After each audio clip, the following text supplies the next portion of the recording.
لقد كان لكم في رسول الله أسوة حسنة لمن كان يرجو الله واليوم الآخر وذكر الله كثيرا.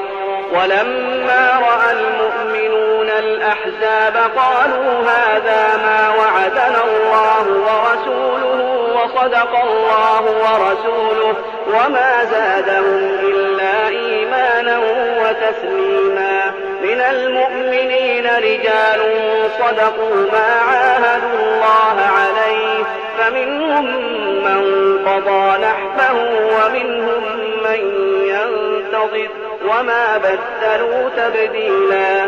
ليجزي الله الصادقين بصدقهم ويعذب المنافقين إن شاء أو يتوب عليهم إن الله كان غفورا رحيما. ورد الله الذين كفروا بغيظهم لم ينالوا خيرا وكفى الله المؤمنين القتال وكان الله قويا عزيزا. وأنزل الذين ظاهروهم من أهل الكتاب من صياصيهم وقذف في قلوبهم الرعب فريقا تقتلون وتأسرون فريقا.